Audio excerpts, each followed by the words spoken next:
اعوذ باللہ من الشیطان اللعین الرجیم بسم اللہ الرحمن الرحیم الحمد للہ الذی لا یفرح منع والجمود ولا یغدیہ اعطاء والجود اذ کل معط منتقص سواہ وکل مانع مذموم ما خلا هو المنان بفوائد النعم وأوائد المزید والقسم ما اختلف علیہ دہر فیختلف منہ الحال ولو كان في مكان فيجوز عليه الانتقال جلت عظمته والصلاة والسلام على النبي الأمي الخاتم لما سبق والفاتح لمن غلق المعلن الحق بالحق أبي القاسم محمد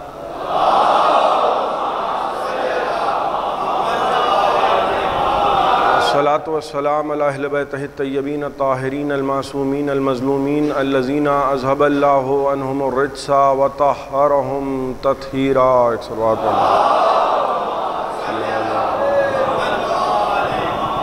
أما بعد فقد قال سبحانه وتعالى في محكم كتابه المجيد ومتقن خطابه الحميد وقوله الحق بسم الله الرحمن الرحيم ان اللہ اصطفیٰ آدم و نوحا وآل ابراہیم وآل عمران علی العالمین. ایک صلوات پڑھ دے محمد وآل.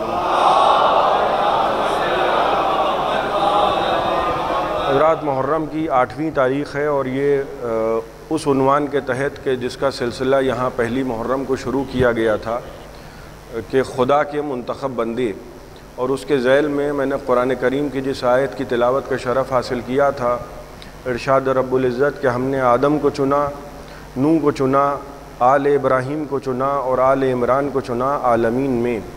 ظاہر ہے کہ میرا علم محدود ہے اور میں گفتگو اس کے متعلق کر رہا ہوں کہ جو لامحدود ہے. تو ظاہر ہے کہ کہیں کہیں پہ میں اپنے کم علم کے ساتھ اپنے آپ کو ان مطالب تک پہنچنے میں ناکام محسوس کرتا ہوں کہ جہاں تک مجھے پہنچنا چاہیے. کہیں کہیں ایسا بھی محسوس ہوتا ہے کہ جس کے خاک سے وابستہ ذرے سمجھ میں نہ آئیں ہم اس کے متعلق گفتگو کرنے بیٹھے ہیں. لیکن کیونکہ ایک وعدہ ہے جس کو وفا کرنے آپ بھی آئے ہیں اور جن کو وفا کرنے ہم بھی آئے ہیں، بلکہ یوں کہوں کہ اسی لیے ہم پیدا ہوئے ہیں. نہ آگ نہ پانی سے، نہ مٹی نہ ہوا سے، ہم خلق ہوئے فاطمہ زہرا کی دعا سے.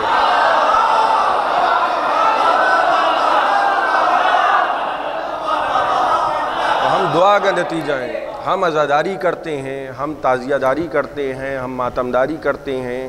ہم یہ سمجھتے ہیں کہ منبر کا حق فضائل علی بیان کرنا ہے. ہم کو کوئی کچھ کہے ہماری صحت پہ اثر نہیں پڑتا. یاد رکھیے گا، کچھ بھی کہتے رہیے ہماری صحت پہ اثر نہیں پڑتا.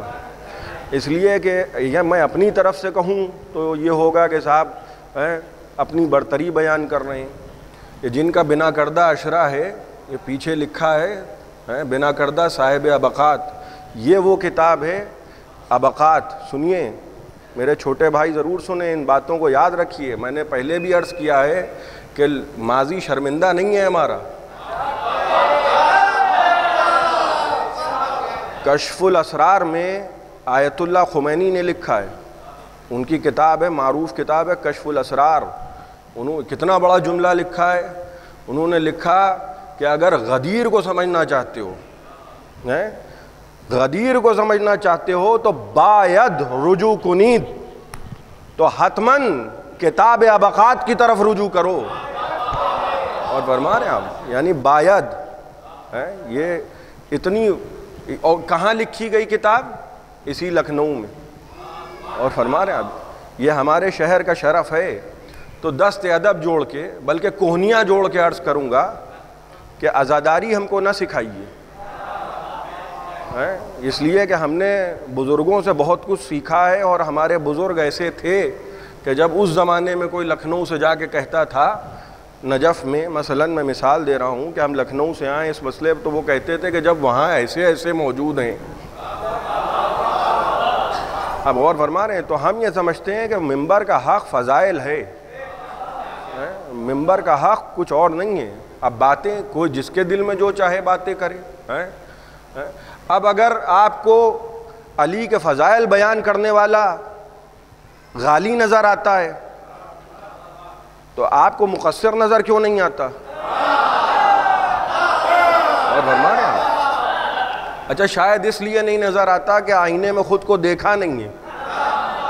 مولا نے فرمایا ہے کہ میرے متعلق دو طرح کے لوگ ہلاک ہوئے، دو طرح کے، ایک نہیں، دو طرح کے لوگ ہلاک ہوئے۔ ایک وہ دوست کہ جس نے حد سے زیادہ بڑھا دیا، اور ایک وہ دشمن جس نے حد سے زیادہ گرا دیا۔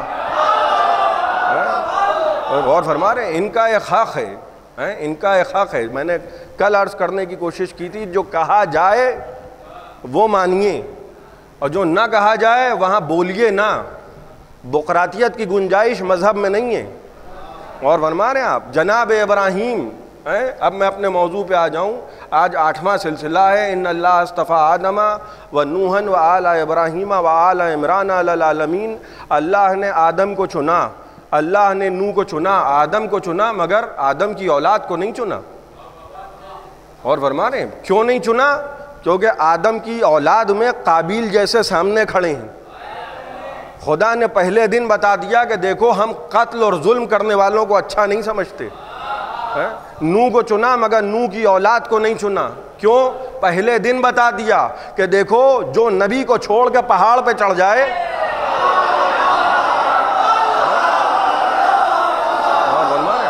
ہم اس کو اچھا نہیں سمجھتے۔ ہاں ہم نے آل ابراہیم کو چنا، اس لیے چنا کہ آل ابراہیم میں ہمارا رسول آئے گا، اور صرف رسول نہیں آئے گا، نور ایک ہے، ٹکڑے دو ہیں، نبی بھی آئے گا، ولی بھی آئے گا۔ آل عمران کو چنا، آل عمران کو چنا۔ کیوں چنا؟ کیونکہ 12 امامتیں آئیں گی۔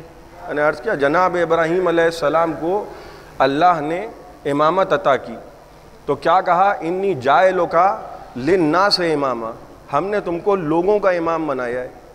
16 برس کا سن تھا۔ مفسرین نے لکھا جب جناب ابراہیم علیہ السلام کو امامت عطا ہوئی تو 16 برس کا سن تھا، مگر اتنی آسانی سے امامت نہیں عطا ہوئی ہے۔ جناب ابراہیم کا امتحان لیا گیا ہے، امتحان کی منزلوں سے جناب ابراہیم کو گزارا گیا ہے۔ اور فرما رہے ہیں آپ ایک جملہ آپ کی بیدار سماعتوں کے لیے نظر کر رہا ہوں۔ دیکھیے ہم کو قرآن یہ بتا رہا ہے کہ دیکھو چاہے خلیل کیوں نہ ہو، بغیر امتحان جب ہم خلیل کو نہ چنیں تو کوئی ذلیل اگر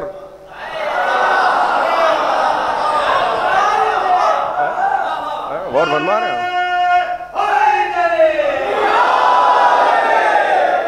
اب سنتے چلیے گا جناب ابراہیم علیہ السلام کون ہے؟ ابراہیم خلیل خدا، کعبہ بنانے والے، بیٹے کی مدد سے کعبہ بنانے والے۔ یہ وہ ابراہیم ہیں کہ جنہوں نے ایک مرتبہ ایک منظر دیکھا، اور وہ منظر کیا تھا کہ ایک مردار جانور پڑا ہے، اور مردار جانور اس طرح سے پڑا ہے کہ آدھا حصہ اس کا دریا میں ہے، آدھا حصہ اس کا خشکی کا ور ہے۔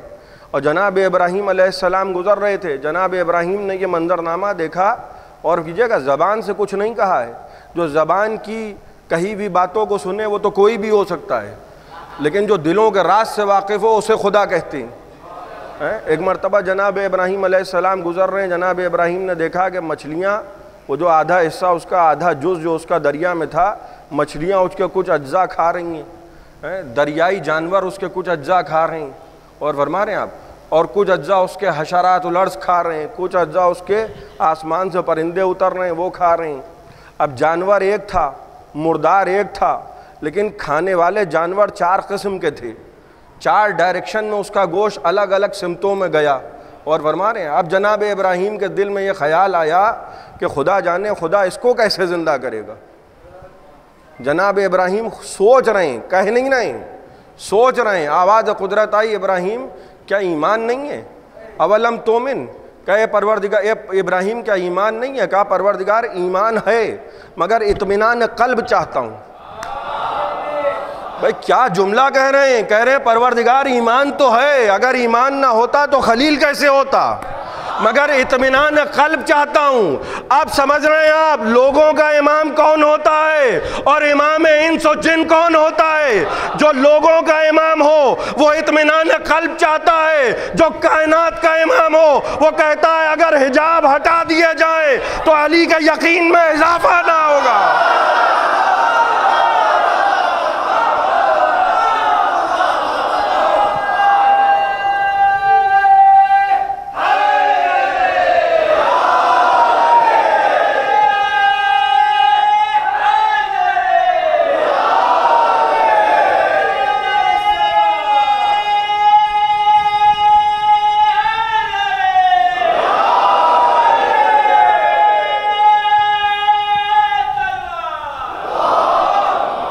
اور فرما رہے ہیں ہم، وہ کہہ رہے ہیں پروردگار اطمینان قلب چاہتا ہوں. علی کہہ رہے ہیں کہ اگر حجاب ہٹا دیے جائیں میرے یقین میں اضافہ نہیں ہوگا. علی اس منزل پر ہیں یقین کی. ایک موقع پہ فرمانے لگے کہ جب دوش نبی پہ میں تھا، جب خانہ کعبہ میں 360 تھے، تو کہا، نبی نے کہا کہ میرے دوش پہ سوار ہو جاؤ. اب مجھ سے یہ نہ پوچھئے گا کہ نبی کے دوش پہ کیا لکھا تھا. غور فرما رہے ہیں آپ، دوش پہ سوار ہو جاؤ. اور سراشک اکبر میں ملا علی قاری بزرگ علماء اہل سنت نے لکھا کہ فانتخبا رسول اللہ علی ابن ابی طالب، کہ رسول نے اس موقع کے لیے علی کو منتخب کیا، شورا نہیں ہوا. اور فرما رہے ہیں اللہ کے منتخب بندے، خدا کے منتخب بندے. علی تم میرے دوش پہ سوار ہو جاؤ. ضمنی بات تھی. جناب ابراہیم کہنے لگے خدا کیسے زندہ کرے گا؟ کہا ابراہیم کیا یقین نہیں ہے، ایمان نہیں ہے؟ کہا نہیں پروردگار ذرا اطمینان قلب، کچھ مشاہدہ تو ہو جائے. کہا اچھا ایسا کرو ابراہیم، اگر دیکھنا چاہتے ہو، تھیوری تو ہم نے تم کو پڑھا دی ہے، پریکٹیکل چاہتے ہو، ایسا کرو کہ 4 پرندے لو. بھائی میں عام بھاشا استعمال کرتا ہوں تاکہ ذرا سا نوجوانوں تک بات پہنچ جائے. اور فرما رہے ہیں آپ ایسا کرو 4 پرندے لو. اور قرآن کہہ رہا ہے خذ 4 من الطیر، 4 پرندے لو، 3 نہ لینا.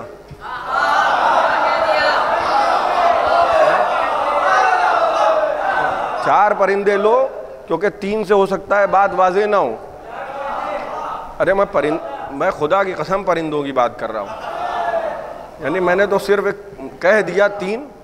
جیسے کل میں پتہ نہیں کس جھونک پہ تھا، میں 7 محرم کو میں 6 کہہ گیا تو بھی ڈانٹ پڑی. اور فرما رہے ہیں آپ، تو ایسے ہی میرے منہ سے سمجھ لیا اس وقت 3 نکل گیا. اب تھوڑا سا تو سمجھ رہے ہیں اثر آئے گا. اب غور کیجئے گا، جلدی میں آپ کی خدمت میں عرض کر رہا ہوں. 4 پرندے لو اور ایسا کرو ابراہیم، اگر مشاہدہ کرنا چاہتے ہو کہ ہم کیسے زندہ کریں گے تو ان 4 پرندوں کو ذبح کرو اور ان کا قیمہ بنا دو، اور اس کے بعد پہاڑوں کی مختلف چوٹیوں پر رکھ دو. اور اس کے بعد ابراہیم ایک کام کرو کہ دور کھڑے ہو جاؤ. 4 پرندے لو، 4 الگ الگ پرندے، ایک نہیں، الگ الگ پرندے لو، ان کا قیمہ بناؤ. اور اس کے بعد ان پرندوں کو 4 پہاڑ کی الگ الگ چوٹیوں پہ رکھ دو. اور اس کے بعد دور کھڑے ہو جاؤ اور اس کے بعد انہیں بلاؤ.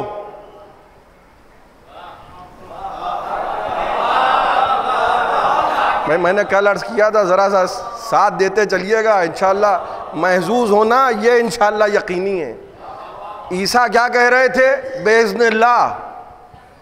عیسیٰ یہی تو کہہ رہے تھے نا، بِإِذْنِ اللہ. پرندہ اڑے گا، بار بار کہہ رہے ہیں بِإِذْنِ اللہ. مردے جلا رہے ہیں بِإِذْنِ اللہ. لیکن ابراہیم سے یہ نہیں کہا جا رہا ہے، ابراہیم سے یہ نہیں کہا جا رہا ہے کہ کہو بِإِذْنِ اللہ. ابراہیم سے کہا جا رہا ہے تم بلاؤ. غور کر رہے ہیں، دونوں نبی ہیں، عیسیٰ بھی نبی، ابراہیم بھی نبی. مگر ایک نبی کہہ رہا ہے کہ کہو بِإِذْنِ اللہ، تم کہو، اور ایک سے کہا جا رہا ہے تم بلاؤ. یہ زندہ ہو کے آئیں گے. بھائی ہم جانوروں کا بھی احترام کرتے ہیں، ان جانوروں کا کہ جو نبی کی آواز پر زندہ ہو کے آئیں. اور ہم ایسے انسانوں کا احترام نہیں کر سکتے کہ جو نبی کی آواز پر اور تیز بھاگنے لگیں. کہا تم بلاؤ. اب یہاں پہ رکیے گا. اب میں نے شاید کسی تقریر میں عرض کیا تھا، اب وہ بات ذرا وعدہ جو ہے وفا کرنے میں دیر ہو گئی. وہ جناب آدم علیہ السلام کی پیشانی میں جو نور آیا تھا یاد ہے؟ اور میں نے کہا تھا کہ میں عرض کروں گا، وہ آدم کی پیشانی میں نور تھا. کس کا نور تھا؟ محمد و آل محمد کا نور، جس کے طفیل آدم علیہ السلام کی توبہ قبول ہوئی، واپس جنت میں گئے. اب وہ نور صلب آدم میں تھا، اور جہاں تک کہ جناب ابراہیم علیہ السلام آئے ہیں وہ نور جناب آدم کے صلب سے منتقل ہوتا ہوا جناب ابراہیم تک آیا. نوجوان حضرات ذرا توجہ کریں، بزرگ مجھ سے بہتر جانتے ہیں. اور فرما رہے ہیں آپ، ابراہیم تک وہ نور آیا ہے. وہ نور محمد و آل محمد کہاں تک آیا؟ ابراہیم تک. اب جناب ابراہیم کے ایک بیٹے ہیں اسماعیل، جنہوں نے مل کے کعبہ بنایا ہے، ایک بیٹے ہیں اسحاق. اب یہاں سے نور ہوا منتقل، ایک نسل اسحاق ہے جو کہ نسل ابراہیم ہے، اور ایک نسل اسماعیل ہے. نسل اسماعیل میں صرف آخری رسول آئے. توجہ فرما رہے ہیں آپ؟ نسل اسماعیل میں صرف آخری رسول آئے. اور نسل اسحاق میں کون کون آیا؟ قرآن کہہ رہا وَهَبْنَا لَهُ إِسْحَاقَ وَيَعْقُوبَ كُلًّا هَدَيْنَا وَنُوحًا هَدَيْنَا مِن قَبْلُ وَمِن ذُرِّيَّتِهِ سُلَيْمَانَ وَدَاوُودَ وَأَيُّوبَ وَيُوسُفَ وَمُوسَى وَهَارُونَ وَكَذَلِكَ نَجْزِي الْمُحْسِنِينَ وَزَكَرِيَّا وَيَحْيَىٰ وَعِیسیٰ. یعنی 16-17 انبیاء کے نام قرآن میں آئے ہیں. یہ کس کی نسل میں آئے؟ وَهَبْنَا لَهُ إِسْحَاقَ وَيَعْقُوبَ. جناب اسحاق کس کے بیٹے ہیں؟ ابراہیم کے. اسماعیل کس کے بیٹے ہیں؟ ابراہیم کے. 2 بیٹے ہیں، اسماعیل اور اسحاق. لیکن باپ تک وہ نور کس کے صلب میں رہا؟ ابراہیم تک. نور محمد و آل محمد کس کے صلب میں رہا؟ بھائی کاش میں اپنی کم علمی کے ساتھ اس مطلب کو واضح کر لے جاؤں تو شاید میرے لیے بڑی بات ہوگی. اب چھیڑ تو میں نے دیا ہے، اور خدا جانے اور آپ جانے. غور فرما رہے ہیں؟ دیکھیے باپ تک صلب رہا، اسماعیل سے وہ صلب گیا نسل رسول خدا کی طرف، اور نسل اسحاق میں وہ نور نہیں آیا. میں کہنا یہ چاہ رہا ہوں کہ نسل اسحاق میں وہ نور نہیں آیا جس نسل میں عیسیٰ آئے ہیں. لہذا عیسیٰ کو کہنا پڑا خدا کے اذن سے آ جا، لیکن کیونکہ نور محمد و آل محمد صلب ابراہیم میں تھا، ابراہیم نے فقط بلایا، مردہ زندہ ہو کے آ گیا.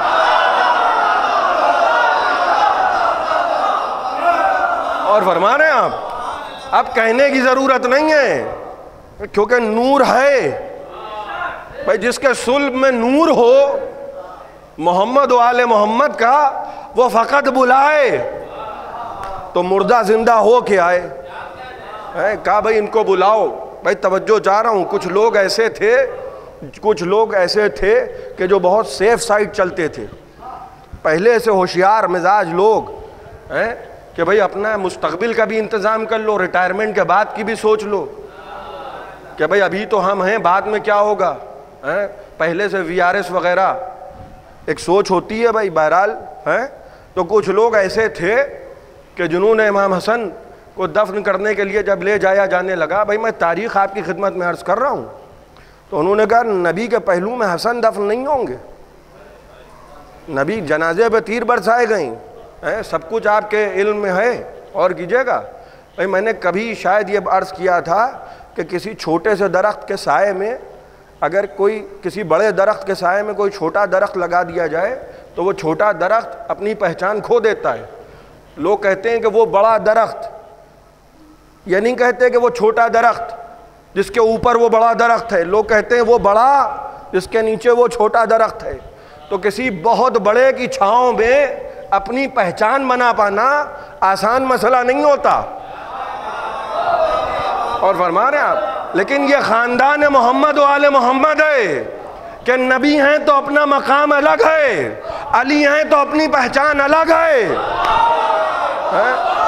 سیدہ ہیں تو اپنی شناخت الگ ہے، حسن ہیں تو محتاج تعارف نہیں ہیں، حسین ہیں تو یہ تو شہنشاہ کربلا ہیں.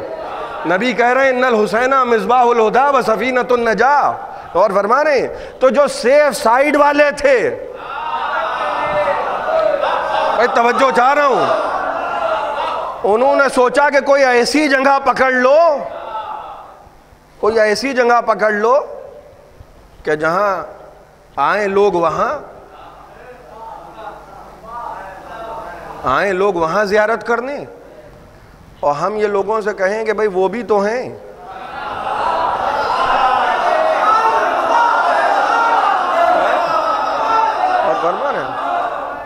اور فرما رہے ہیں غور کریے گا.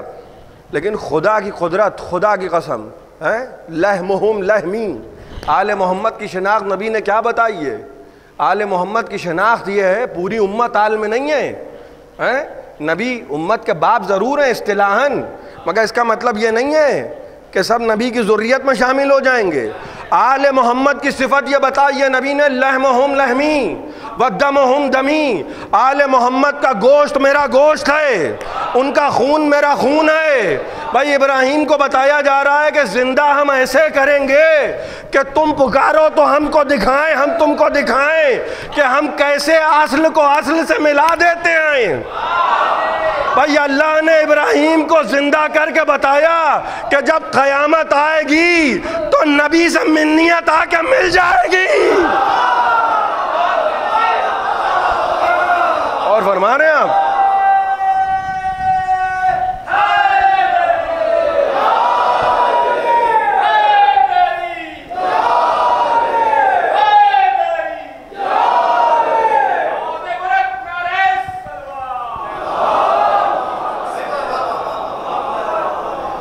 میرے سامنے جو ہے، میرے سامنے جلال کاظم صاحب بیٹھی ہیں، اور میرا خیال یہ ہے کہ اگر میرا حافظہ ساتھ دے رہا ہے تو یہ انہی کا شعر ہے، اور اگر کسی اور کا ہے تو معذرت کے ساتھ، کہ مانوس بہت ہوں تیرے کربل کی زمین سے۔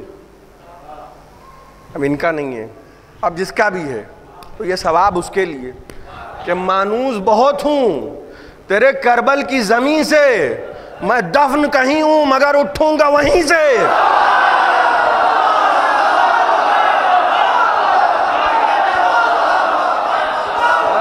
اور فرما رہے ہیں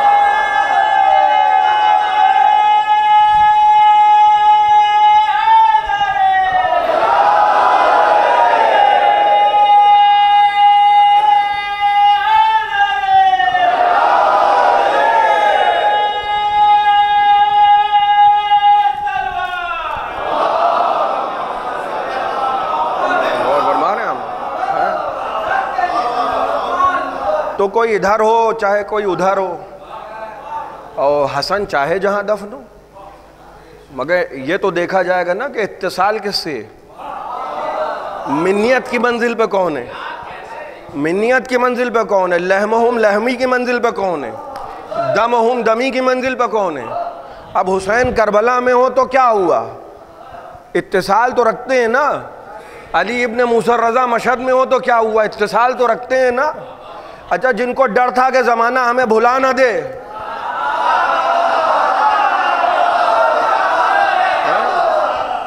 انہوں نے کہا کہ بھائی ایسا ہے محفوظ ٹھکانہ ڈھونڈ لو، اور جن کے مقدر میں خدا نے علو رکھا تھا انہوں نے کہا ہم جہاں بھی جائیں گے وہ جگہ معلیٰ بن جائے گی، ہمیں اس کی ضرورت نہیں ہے، ہم بستیوں کو جنگلوں کو کربلا معلیٰ بنا دیں گے۔ اور فرما رہے ہیں آپ ابراہیم علیہ السلام کہنے لگے، پکارا جیسے ہی جناب ابراہیم نے تو جو پرندہ جو تھا وہ بن کے آ گیا، وہ جو تھا وہ بن کے آ گیا۔ کہا ابراہیم تم نے دیکھا کہ ہم کیسے زندہ کریں گے، یعنی اجزاء کو اجزاء سے ملا دیا۔ معلوم ہوا خدا جب زندہ کرتا ہے قدرت کو کوئی شبہ نہیں ہوتا، تو کوئی یہ نہ سوچے کہ کوئی دھوکہ ہو جائے گا، وہاں کسی لیب کی ضرورت نہیں ہے کہ ٹیسٹ کرو کہ یہ ٹکڑا کس کا ہے، یا بلڈ سیمپل لے کے دیکھو۔ غور فرما رہے ہیں آپ، اور علی والوں کے تو چہرے ہی بتا دیتے ہیں، بلڈ سیمپل کی ضرورت ہی نہیں ہے۔ ابراہیم علیہ السلام اور ابراہیم لوگوں کے لیے امام بنائے نہیں، کہا کہ دیکھو ہم نے تمہیں دکھا دیا کیسے ہم زندہ کرتے ہیں۔ اور فرمائیے گا جناب ابراہیم، ایک جناب ابراہیم کا چچا ہے، کیا نام ہے اس کا، آزر۔ ہمارے بڑے بھائی کہتے ہیں کہ والد ہے، بڑے بھائی ہمارے تو آپ تو جانتے ہی ہیں نا، تو بڑے بھائی ہمارے کہتے ہیں کہ باپ ہے، اور علماء مذہب امامیہ کا اجماع ہے، اتفاق ہے کہ یہ چچا ہے۔ کیوں؟ کیونکہ کافر ہے، سمجھتے چلیے یہ چچا ہے، باپ نہیں ہے۔ کیوں؟ کیونکہ نبی کا باپ جو ہے، نہ نبی کی ماں اور نہ نبی کا باپ کافر نہیں ہو سکتا۔ بھائی یہ ہمارا عقیدہ ہے، اور اگر ہم اپنے عقیدے کو بیان کر دیں تو یہ کوئی گناہ نہیں ہے۔ اپنے چھوٹے بھائیوں کے لیے چیزوں کی وضاحت تو ضروری ہے۔ بھائی جیسے ہمارے بزرگوں نے جب ہم کو سمجھایا تبھی تو ہماری سمجھ میں آیا۔ اور فرما رہے جب ٹوکا گیا، ہم کو روکا گیا کہ بھئی دیکھو یہ نہ کہہ دینا، یہ جملہ نہ کہنا، اور یہ لفظ یوں کہا جائے گا، بھائی تہذیب اعضاء سکھائی جاتی ہے نا، بولنا سکھایا جاتا ہے، ہماری ماؤں نے ہم کو سکھایا کہ یا حسین کہو اور ان کا نام نہ لے لینا۔ میں ایک بات کہہ رہا ہوں، مثال دے رہا ہوں، تو سکھایا جاتا ہے۔ جس کو نہ سکھایا، واللہ اخرجکم من بطون امہاتکم لا تعلمون شیئا، اللہ نے تمہارے ماؤں کے پیٹ سے تم کو اس عالم میں نکالا کہ تم لا تعلمون تھے۔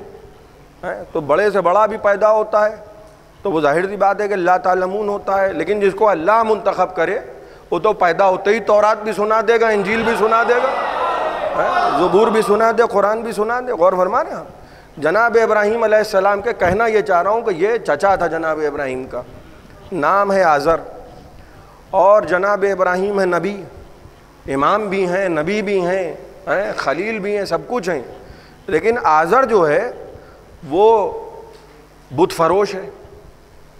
اور جناب ابراہیم علیہ السلام نے اس سے جب تبلیغ شروع کی کہ بھئی یہ کیا کر رہے ہو چچا، یہ کیا کر رہے ہو، اللہ کا دین ہے، اللہ کا راستہ ہے، اور یہ سب چھوڑو اور میری اتباع کرو۔ دیکھیں جناب ابراہیم نے ایک جملہ کہا ہے، وہ قرآن میں محفوظ ہے۔ جناب ابراہیم اپنے چچا سے کہہ رہے ہیں کہ چچا میرے پاس علم آیا ہے، آپ کے پاس علم نہیں آیا ہے۔ علم کس کے پاس آیا ہے؟ کیوں میری پیروی کریں، کیوں میری اتباع کریے؟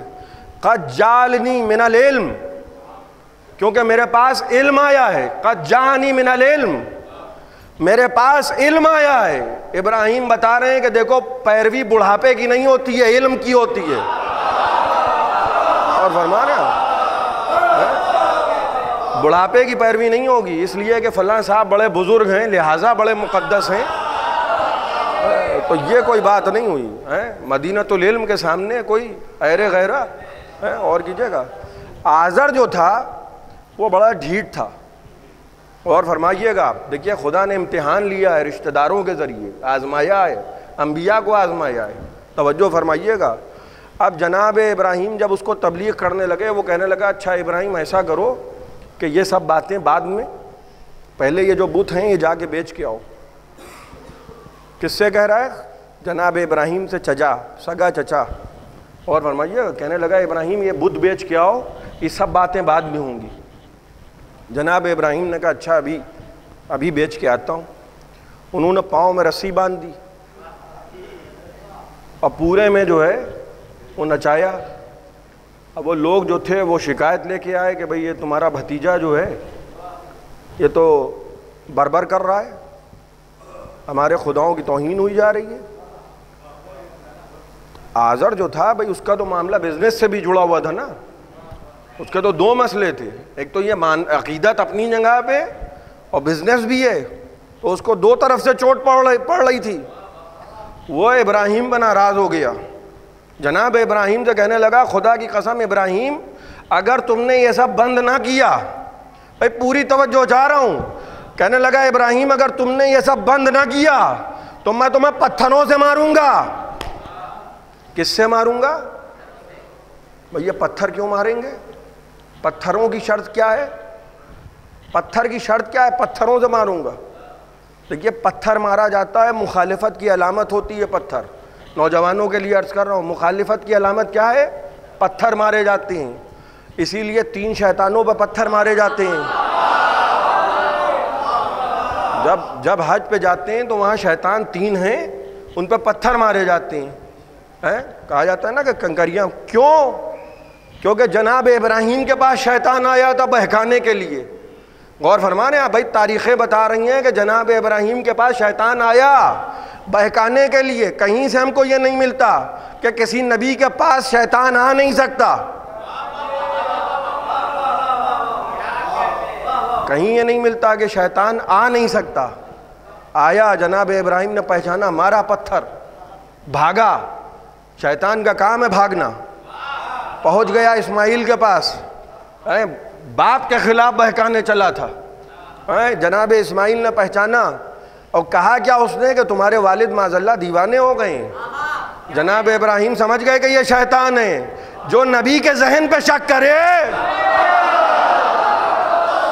اور فرما رہا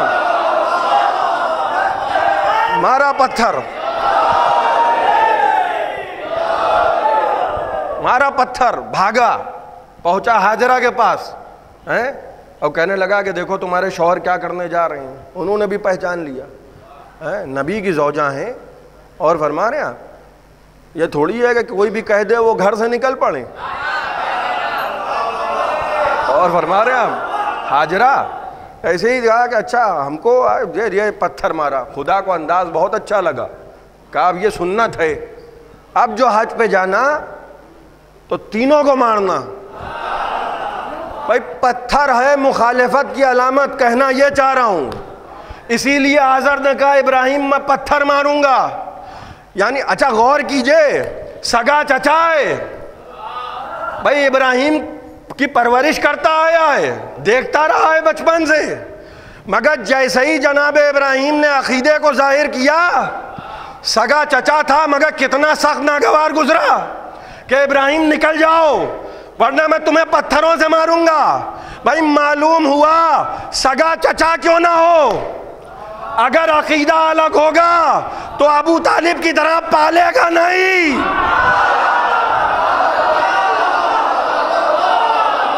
اور فرما رہے آپ بلکہ آزر کی طرح، ابو طالب کی طرح پالے گا نہیں بلکہ آزر کی طرح گھر سے نکالے گا. اور فرما رہے آپ کیونکہ اس کو کیا بات ناگوار ہوئی. اچھا اب ابو طالب اگر معاذ اللہ رسول سے کہیں کہ میرے بھتیجے یہ سب باتیں اگر کرنا ہے تو ایک اپنا گھر لے لو،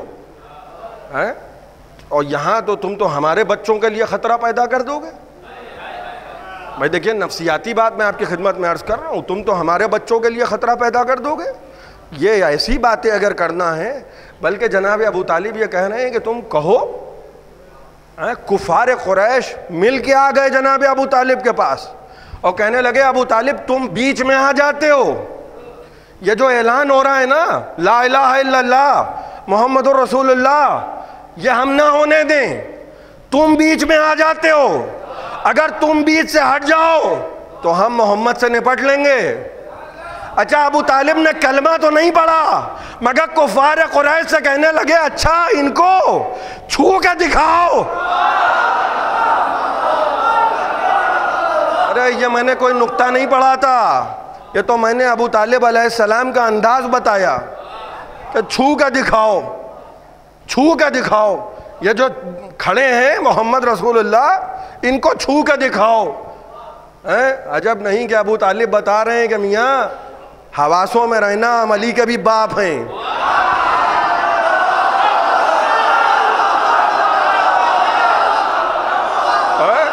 ایک صلوات پڑھیں محمد و آل محمد.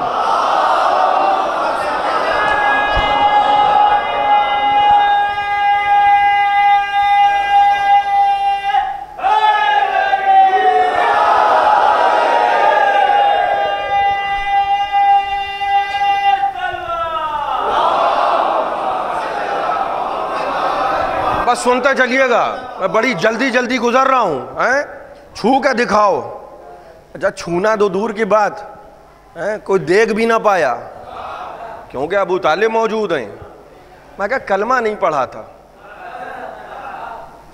اللہ اکبر. میں اکثر یہ کہتا ہوں، ایک بار پھر کہہ دوں، میں جنہوں نے پڑھا تھا انہوں نے کیا کر لیا.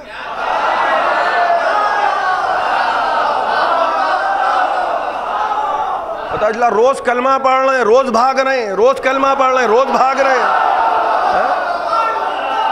ایک صاحب تو ایسا بھاگے 3-4 دن کے بعد واپس آئے. ایسے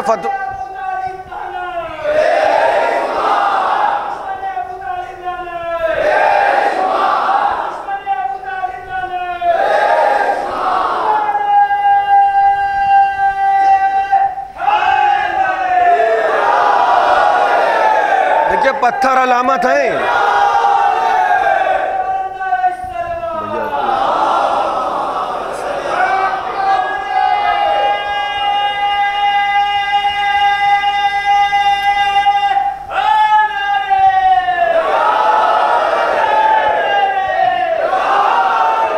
دیکھیے پتھر علامت ہیں.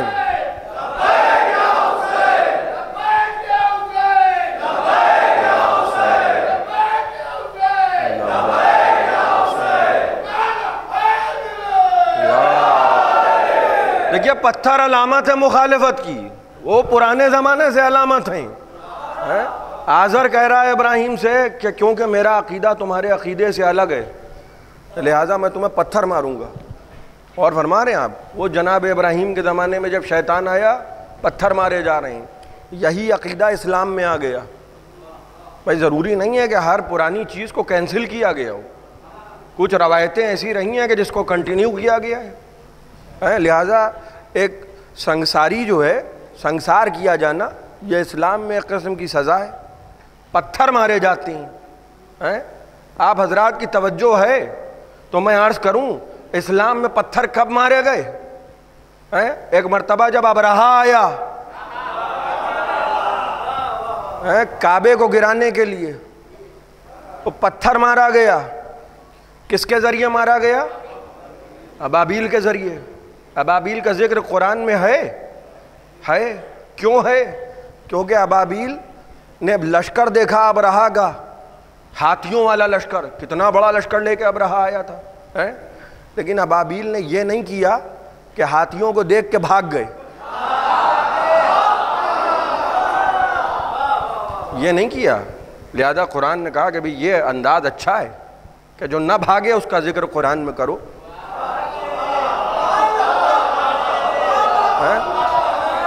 اور جو بھاگ جائے وہ تو بھاگ ہی گیا، اب کیا ذکر ہو رہا ہے؟ مخالفت۔ دوسری مرتبہ پتھر کہاں آیا؟ میرا مجمع اگر پہنچ گیا تو جو پہنچ گئے، جو نہیں پہنچے وہ پہنچ جائیں، کیونکہ اعلان بہت ضروری ہے۔ جو آگے بڑھ گئے ہیں وہ واپس چلے آئیں، جو پیچھے رہ گئے ان کا انتظار کر لیا جائے۔ غدیر میں نبی نے کیا اعلان، اور اس لیے نہیں کیا کہ خود دل چاہ رہا ہے کہ علی کو مولا بنائیں، اس لیے کہ قرآن نے کہا بلغ، کہ بھائی تبلیغی مجلسیں ہو رہی ہیں، کہ تبلیغ ہو رہی ہے، بلغ۔ غدیر میں اعلان کیا، 1.25 لاکھ حاجیوں کا مجمع، اور نبی نے علی کو ہاتھوں پہ بلند کیا، اور قرآن نے کہا کہ الیوم یئس الذین کفروا، آج کے دن کافر مایوس ہو گیا۔ آپ غور کر رہے ہیں؟ آج کے دن، یعنی جب نمازوں کا حکم آیا تب کافر مایوس نہیں ہوا، جب حج کا حکم آیا تب کافر مایوس نہیں ہوا۔ معلوم پتہ چلا کافر کسے کہتے ہیں؟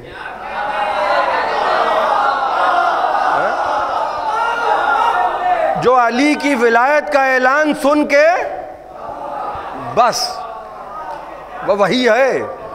ایک شخص ہے جس کا نام ہے حارث، وہ کہنے لگا اللہ کے رسول یہ تو ناقابل برداشت ہے، ہم نے سب کچھ کر لیا لیکن آپ نے علی کو مولا بنا دیا، یہ آپ نے اپنی طرف سے اعلان کیا ہے یا خدا نے کروایا ہے؟ بھائی پوری توجہ، میں اپنے موضوع سے ہٹنا نہیں چاہتا، مگر وہ پتھر یاد رکھیے گا، پتھروں کے ذریعے مخالفت ہو رہی ہے نا، شیطان پہ پتھر چلوائے گئے، اور آج بھی یہ ہے کہ حج پہ جانا تو یہ نہ بھولنا، تینوں کو پتھر مار کے آنا۔ غور کیجیے گا، ادھر حارث نے مخالفت کی، اور ایک مرتبہ نبی نے کہا حارث تم نے قرآن نہیں پڑھا؟ وما ینطق عن الہوی، میں تو بغیر وحی کے بولتا ہی نہیں، خدا نے اعلان کروایا ہے، بلکہ مجھ کو اس لیے معراج پہ بلایا ہے۔ بھائی نبی معراج پہ گئے، ڈائریکٹ وحی ہوئی ہے نا، فَأَوْحَىٰ إِلَىٰ عَبْدِهِ مَا أَوْحَىٰ، اور غدیر میں کیا کہا جا رہا؟ بلغ ما انزل الیک من ربک۔ غور فرما رہے ہیں آپ؟ اعلان ولایت علی سن کے وہ ناراض ہو گیا، اور ایک مرتبہ میدان میں آیا، اب دماغ میں یہ ہے کہ میں تو حاجی ہوں، ارے میں تو نمازی ہوں، میں تو اللہ جانے کیا کیا ہوں، اور ایک مرتبہ نکل کے اس نے دعا مانگی کہ پروردگار اگر یہ حق ہے تو مجھ پر آسمان سے عذاب نازل کر۔ قرآن نے کہا مانگنے والے نے وہ عذاب مانگا جو کافروں کے لیے وقف تھا۔ عذاب کافروں کے لیے وقف تھا. الیوم یئس الذین کفروا، آج کے دن کافر مایوس ہوئے. پتھر مار کے مخالفت کی جا رہی ہے. پتھر یعنی پتھر مار کے بتایا جا رہا ہے تمہارا عقیدہ اور ہمارا عقیدہ اور. خدا نے حارث پر غدیر کے میدان میں پتھر مار کے بتایا تیرا عقیدہ اور ہمارا عقیدہ اور.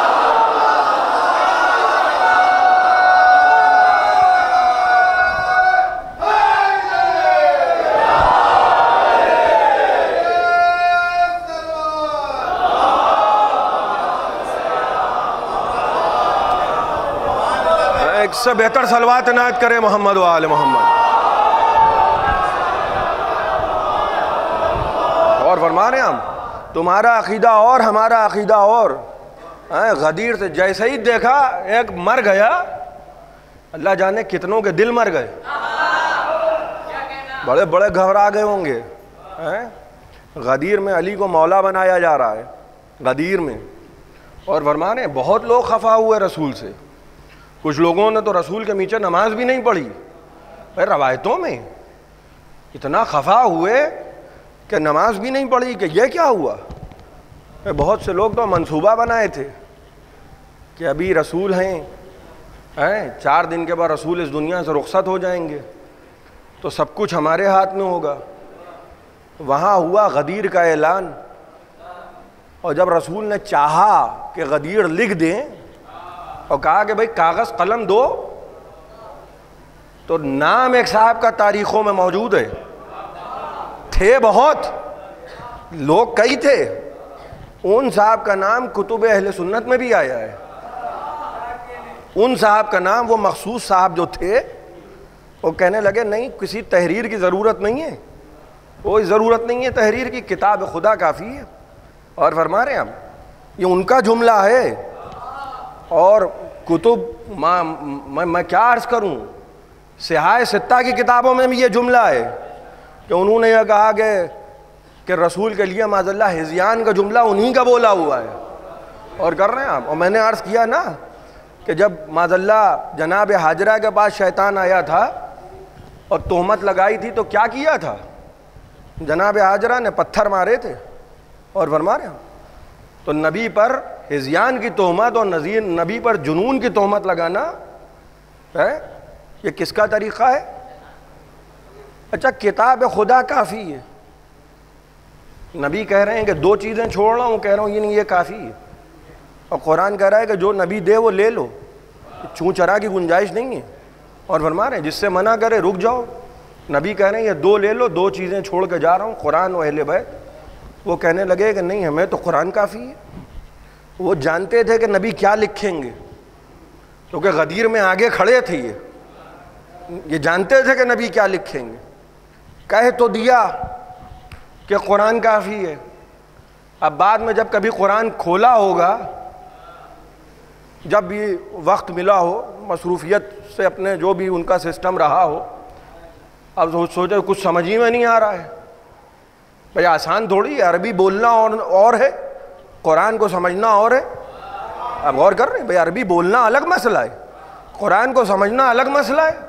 تو جب نہیں سمجھ میں آیا تو جو نبی کے سامنے کہہ رہے تھے کہ قرآن کافی ہے، انہی کا جملہ کتابوں میں ملتا ہے کہ کہنے لگے اگر علی نہ ہوتے تو میں ہلاک ہو جاتا.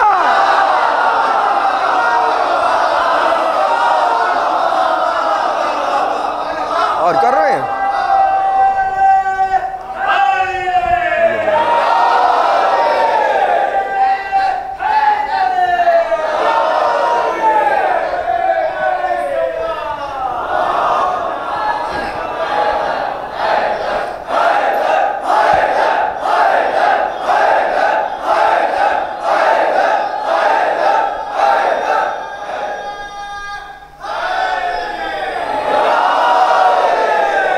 غور فرما رہے ہیں آپ. ان سے ہٹ کے دین نہیں ہو سکتا، ان سے ہٹ کے دین نہیں ہو سکتا. اور فرما رہے جو یہ چاہے کہ دین سے ان کو ہٹا دے وہ خود احمق ہے. چوتھے امام علیہ السلام، بس میں مصائب کی منزلوں سے قریب ہوں. اور کل کا 1 گھنٹہ اور ہوگا، اور یہ موضوع جو ہے وہ میں اپنی کم علمی کے ساتھ جو کچھ عرض کر سکا وہ میں نے کیا، اور کل 1 گھنٹہ اور اپنے ٹوٹے پھوٹے الفاظوں سمیت حاضر رہوں گا۔ سنیے، کون جیتا کربلا میں؟ کون جیتا؟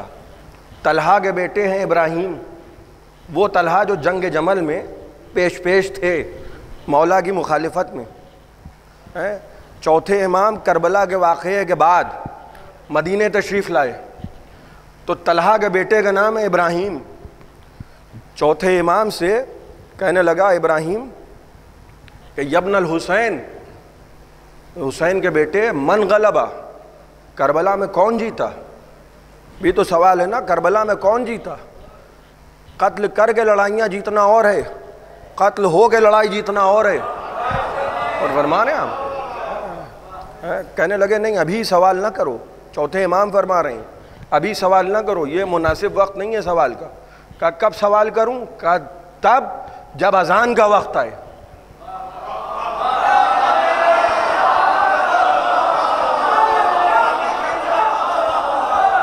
سوال تب کرو جب اذان کا وقت آئے۔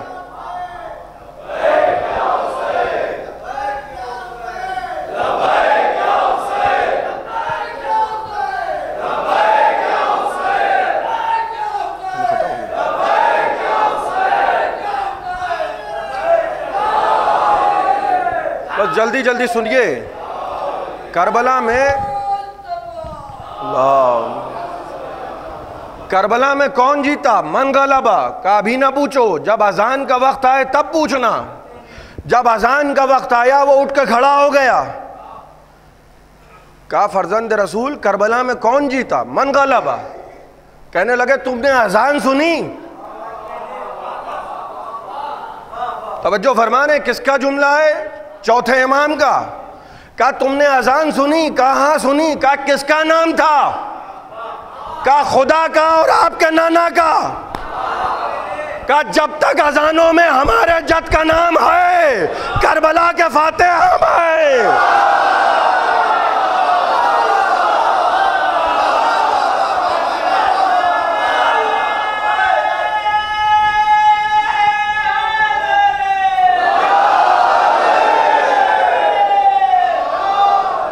کوئی اور نہیں ہے کربلا کا فاتح۔ اور فرمانے کربلا ہماری ہے، اذانیں ہماری ہیں، نمازیں ہماری ہیں، کربلا کے فاتح ہم ہیں، علم ہمارا ہے کیونکہ علمدار ہمارا ہے۔ کبھی جعفر طیار کے ہاتھ میں علم ہوگا؟ بھائی لہرا کے گا لو۔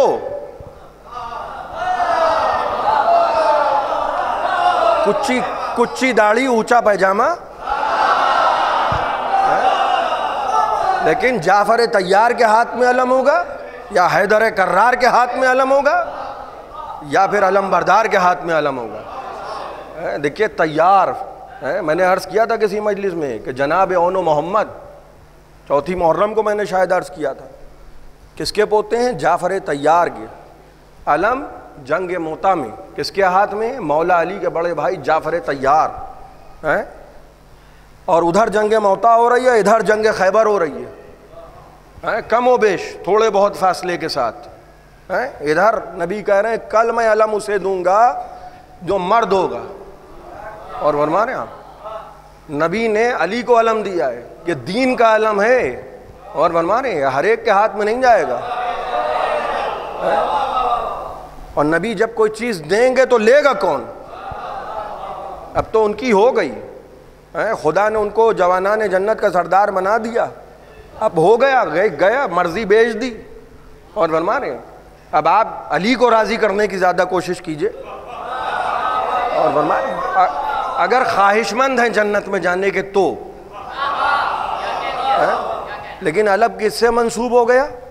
آپ غور کر رہے ہیں، جناب جعفر طیار کا بہت بڑا مقام ہے، بہت بڑی ہستی ہیں جعفر طیار، مولا علی، خدا کی قسم شیر خدا، مگر علم منسوب کس سے ہو گیا؟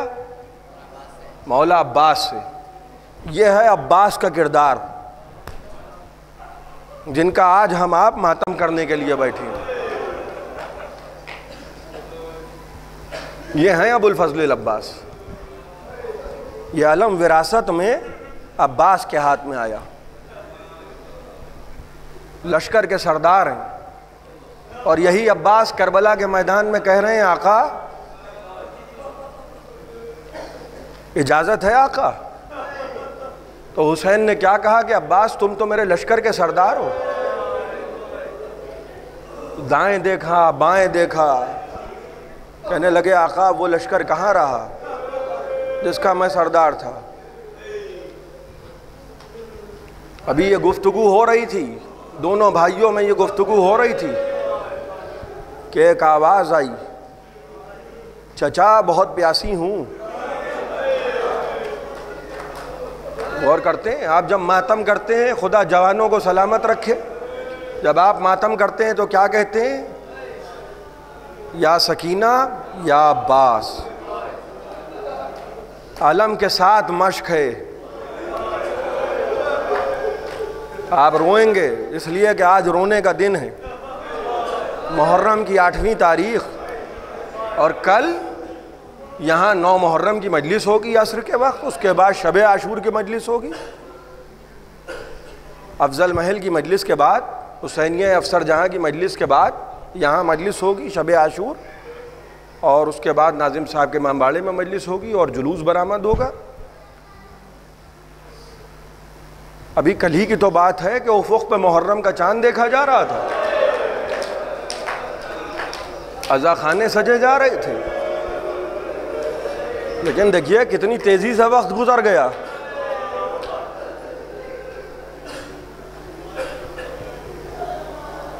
عباس کہہ رہے ہیں آقا اجازت دیجئے.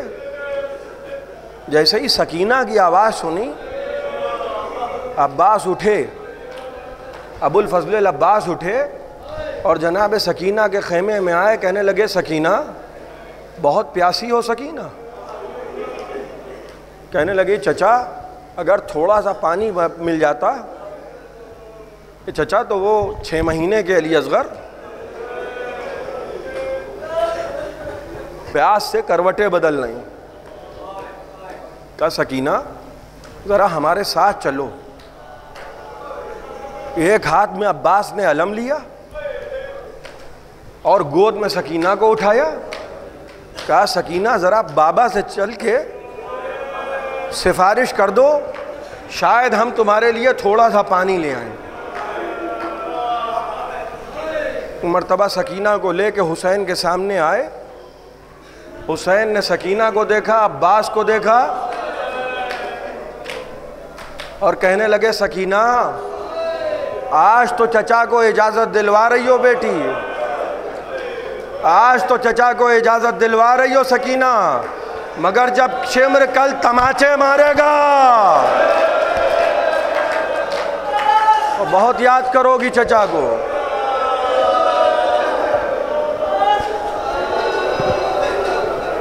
رخصت آخر کے لیے عباس آئیں, جناب زینب کے خیمے میں آئے ابو الفضل العباس, اور کہنے لگے علی کی بیٹی ہے میری شہزادی, خدا حافظ.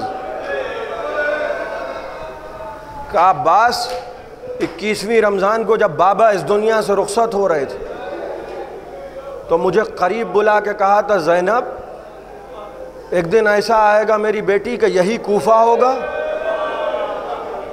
اور اسی کوفے میں تم کو رسیوں میں باندھ کے لایا جائے گا.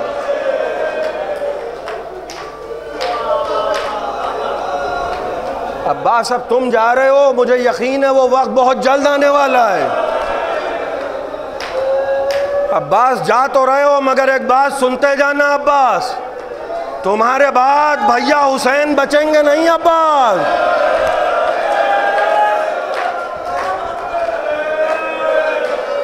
خدا آپ کی آوازوں پر رحمت نازل کرے, خدا آپ کو کوئی غم نہ دے سوائے غم سرکار سید الشہداء کے. نوجوان سلامت رہیں, یہ جذبہ ماتم سلامت رہے.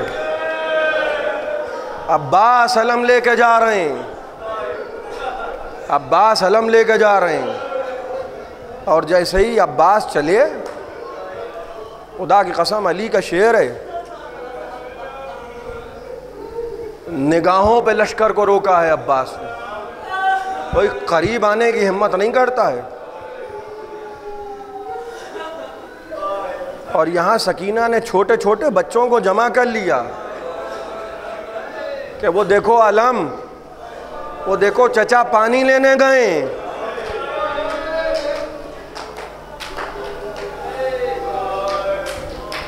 ترائی میں عباس نے مشک و گھوڑے کو اتارا دریا میں، اور بڑی مشکل سے سوکھا ہوا مشکیزہ، بڑی مشکل سے مشکیزہ تر ہوا. اور ادھر علم لے کے عباس نکلے، ادھر فوج اشقیاء سے صدا آئی کہ اگر پانی کا ایک قطرہ خیام حسینی میں پہنچ گیا تو پھر یہ جنگ ختم نہ ہوگی. بس سنیے گا. عباس کو فوج نے گھیرا اور عباس نے پکارا، آقا غلام کا آخری سلام قبول کیجئے. کچھ تفصیل افضل محل میں سنیے گا والد محترم سے. حسین کا عالم کیا ہوا اس صدا کو سن کے؟ مدت ہوئی تمام سکینہ کے چین کی، توڑا فلک نے آج کمر کو حسین کی. ایک مرتبہ کمر پہ ہاتھ رکھے حسین نے. اللہ اکبر. عباس کی آواز سن کے حسین کو ایک صدمہ ہوا. علی اکبر نے باپ کو سہارا دیا. حسین آگے بڑھے، کسی مقام پہ رکے اور کچھ ابا کے دامن میں اٹھا کے رکھ لیا. پھر کچھ اور آگے بڑھے، پھر کسی مقام پہ بیٹھے، ابا کے دامن میں کچھ اٹھا کے رکھ لیا. کرتے کرتے لاشیں عباس پہ پہنچے. ابھی عباس زندہ ہیں، ابھی عباس زندہ ہیں. کہنے لگے آقا میں سکینہ سے بہت شرمندہ ہوں. اے آقا ایک گزارش ہے، میرے جنازے کو خیمے میں نہ لے جائیے گا آقا. مجھے نہیں معلوم، ہو سکتا ہے عباس کے دل میں یہ خیال ہو کہ میرا بھائی صبح سے شام تک جنازے اٹھا رہا ہے،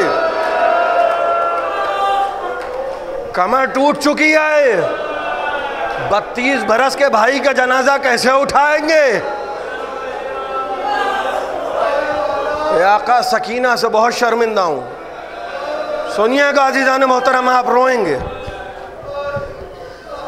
کہنے لگے عباس جب سے پیدا ہوئے ہو، جب سے بولنا سیکھا ہے، آج تک تم نے ہم کو بھائی نہیں کہا. عباس ایک مرتبہ بھائی کہہ دو.